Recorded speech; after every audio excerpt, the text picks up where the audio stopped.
Hello, hello.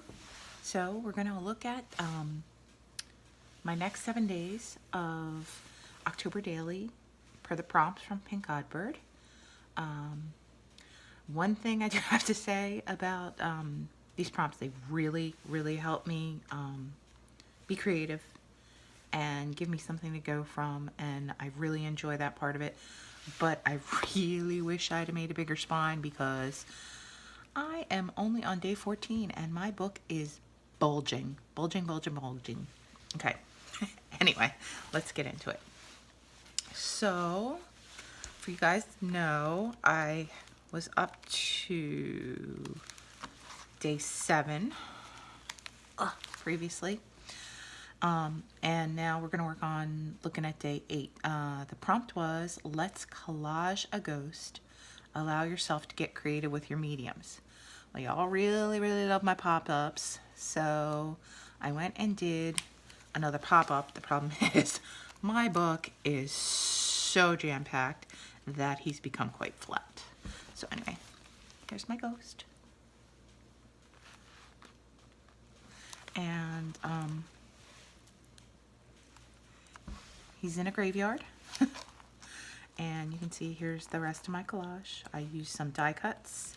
I used vellum and paper and tea-dyed burlap and a little, actually, Tim Holtz tissue paper underneath him. And then these are just some more die cuts, and here's my prompt and some stickers. And this was day 8. So the only thing I'm a little concerned about is his hands do stick out of the book when they're folded, but they are kind of covered by this tab. So I'm hoping he doesn't lose his hands because I think that's the best part of him. Anyway, that was my collaged ghost. Prompt number 9. Oops, my iPad shut off, so I gotta look at my prompts. My prompt is, let's make a magical broom right about where you would go. So here's my magical broom. All the magic shooting out the back of it. And then I have a page that says, where are we going? And because I really love the short page inside, it's not really where I wanted to be going, but dear, I can't seem to get it apart. It says, if the broom fits, ride it. I would go to Hogwarts. And because this was day 9 and it's Hogwarts, I made it day 9 3/4. I guess it's a little silly, but that's why I did that. And here's Ron and Hermione and Harry down here. And I didn't have a willow, but I was using this tree to kind of simulate the Whomping Willow. So that's where I would go. If I had a magical broom, I would go to Hogwarts. And then also, we did a swap in alternative junk journals for charms, for Halloween charms. And my partner Terry sent me some amazing happy mail with it. She sent me the back of this doily and this doily glued together. And through the book, I'll show you, she sent me some really, really cool stuff. Anyway, the next prompt for day 10 is dressing up is a fun part of Halloween. Let's dress up our page with Halloween bits and bobs. So I had tons of stuff. And the page that I went over was a book page, and it was about frogs, and I love this thing that said their skin is warty looking. So I tore this off and left it there and put very bewitching and put a witch next to it. This is some trims I got at Joann's. The rest is stickers. Now, I don't tend to use stickers in my regular journals, so this gave me a lot of freedom to use stickers that I've had for a long time because, you know, my colors were bright. It was kind of campy. It didn't change it from looking aged or authentic, which is what I go for a lot in my journals normally. I'm kind of really enjoying the freedom of that. So, you know, step out of your comfort zone every once in a while and you get surprised. Anyway, so this is the page that I thought was stuck together, and it was not. What I was going to say was I really loved this life cycle of the frog that was in my book, and I did not want to cover it up. So I just added a few stickers to it and made that the center of this, and I will continue my prompt from the dressing up the book on the next page, because here's your 10 for day 10. I did have, a lot of these had foam stickers on the back to make them dimensional. My book was so full already, I went back and took off every sticker that had a foam dimensional pop-up and took off the pop-ups, which flattened this down considerably. And this tag without the trick or treat sticker, look, it's so cute. It's kitty cat, and he's in a witch's hat, and he's being carried by bats. That was one of the things Terry gave me. This little gem was on the corner of it, but it really didn't allow the book to close, and I wanted to use it in concert with this because she had made it, and I wanted to keep it together. So I just added a little Halloween colored ribbon to the edge with wire and some trims, and then I glued it there so that I would always remember that I got that from her on here.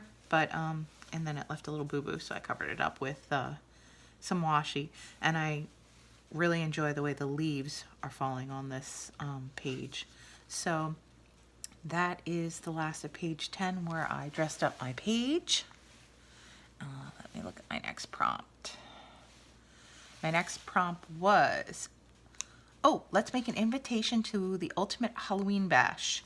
So here is my prompt, invitation to a ultimate Halloween bash. This is my invitation.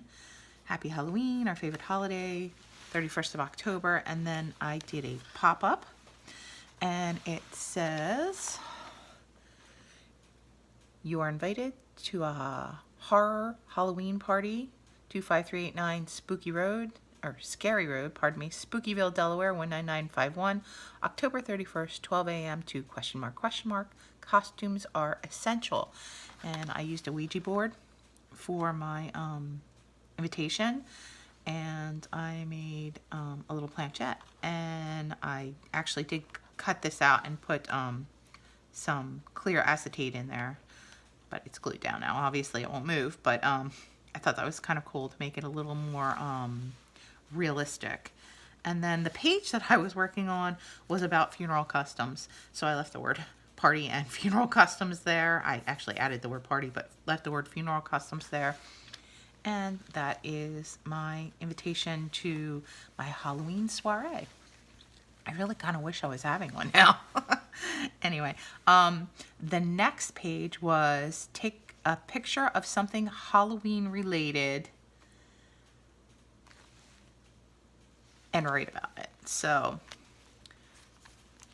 day 12. Oh, and the other side of this page, oddly enough, one side of the page was funeral customs, the other was slime mold, which was really cool because I got it out of some kind of encyclopedia that we had as children at my mom's house. I got it out of her basement, and I thought the slime mold was really cool, and it actually has some information on slime mold in here, so left that. Anyway, my picture was of my puppy dog. His name is Bear.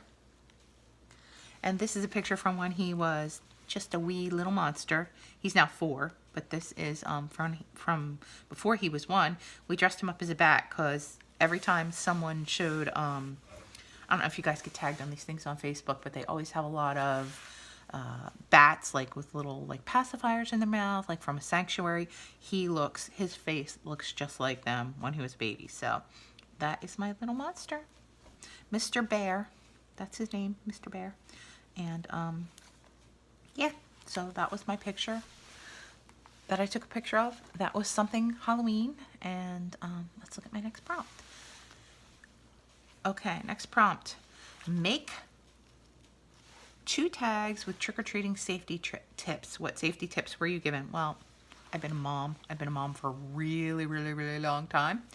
And my kids, well, my youngest kid probably still goes trick-or-treating, but she's 16. I don't go with her. And my oldest is 21. So anyway, here's the safety tips. You were only supposed to give 2, but again, I'm a mom, so I can't just give 2 safety tips. And here's the first tag, and this has tips. Use a flashlight, stay in a group, young kids need an adult, and never go into a stranger's car. And then here's my second tag, And it says, only go to houses with the porch light on, wear something reflective, stay in well-lit areas, and watch out for cars. All of things that I would always say to my kids when they went out trick-or-treating. So that is that day's prompt. And then the last prompt was, let's franken it up. Make a bunch of piecemeal bits and parts for the spread. So I had a lot of little pieces of stuff left over from all the other pages I made, and I made a Franken page. And I couldn't get my sewing machine out because, you know, most of this stuff was already glued down, so I just kind of doodled my stitching, and then this was a page that had a flip out, so I just continued to make a Franken page over here. And I actually really like it. It looks a lot like the crazy quilts I used to make. I've been a quilter for years, and I haven't made quilts in a long time, actually a couple of years, but it brought a lot of that back for me, and I thought that was really cool, and I really enjoyed making this page.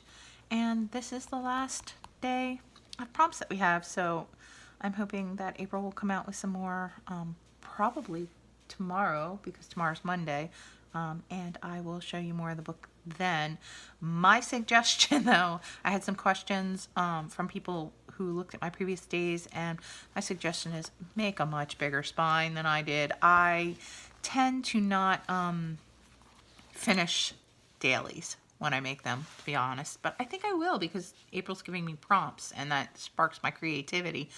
Apparently I just need somebody to prompt me every day, but I didn't think I would finish it, so I didn't make a big spine. I actually made this book from scratch, and yeah, I definitely would have made maybe a 3-inch spine on this at least, even though it's a small book, because yeah, I am a chunky monkey journaler, and yeah.